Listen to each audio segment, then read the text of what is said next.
we haven't seen a lot of Paulo Costa. You know what I mean? Let's take a look at the last fight. Luke Rockhold, right? That was back in 2022.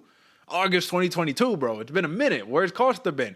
This matchup has been scheduled to take place like 3 times. So I think this is like the 3rd time now. Finally, we're going to make it. And AJ, I was a little worried because I was on my William Hill app, right? Trying to place a couple of wagers and all that good stuff. And I saw all the different bets.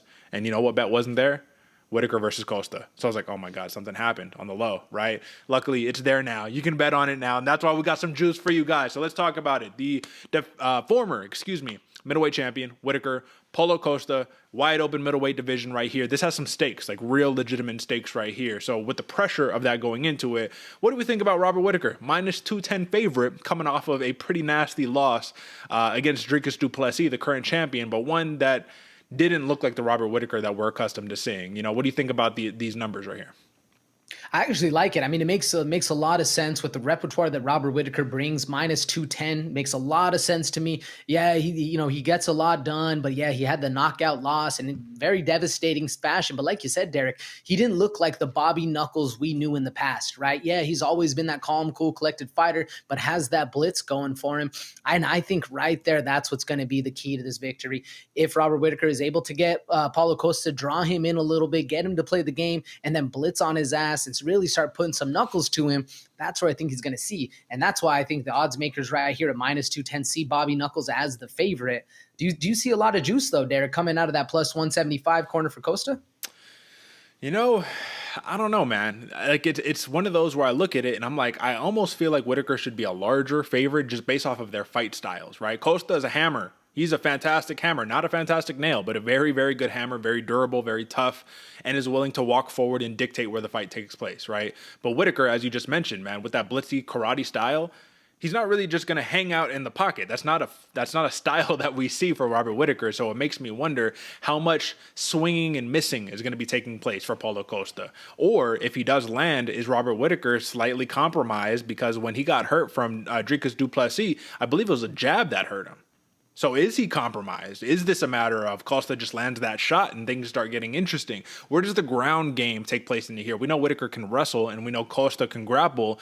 Do we see some of that? Do you see Whittaker shooting a takedown on Costa to say, I'm not here to play your game, we're going to really mix it up?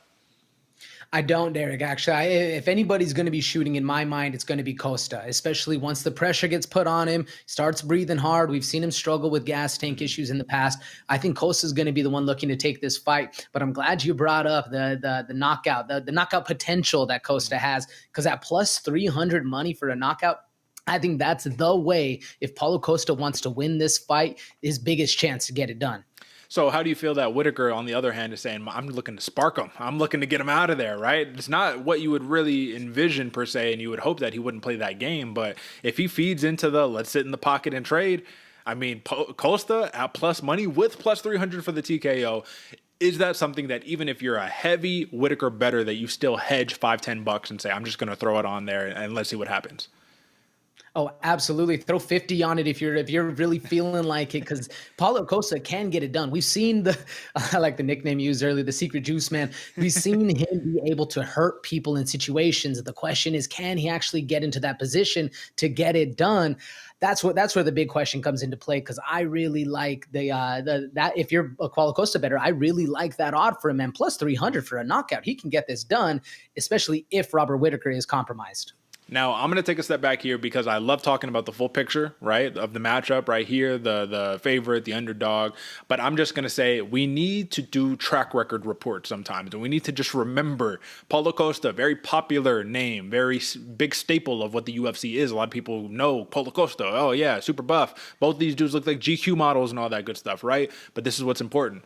What's Paulo Costa's biggest win to date right now? If you look in his last 10, his biggest win arguably would either be Luke Rockhold, an over-the-hill Luke Rockhold, or Yoel Romero, right? I can't name another name that is like really notable that makes sense. Johnny Hendricks? I mean, brother, is this 2010? Like, what are we talking about, right?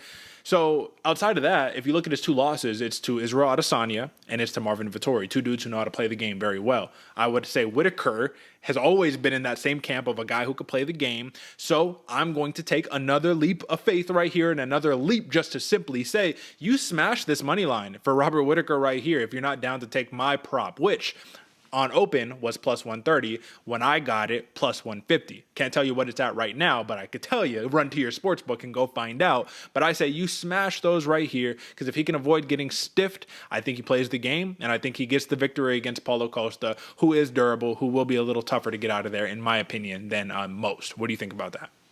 Absolutely, folks. Distance management, time, range. Robert Whittaker has all the necessary weapons in his tool belt to be able to nullify the attack of Paulo Costa. And I expect we're going to see a lot of misses, a lot of big swings, and a lot of big breaths coming out of the Costa camp. Smash that prop lock if you're betting with Derek, or like you said, the money line's good too.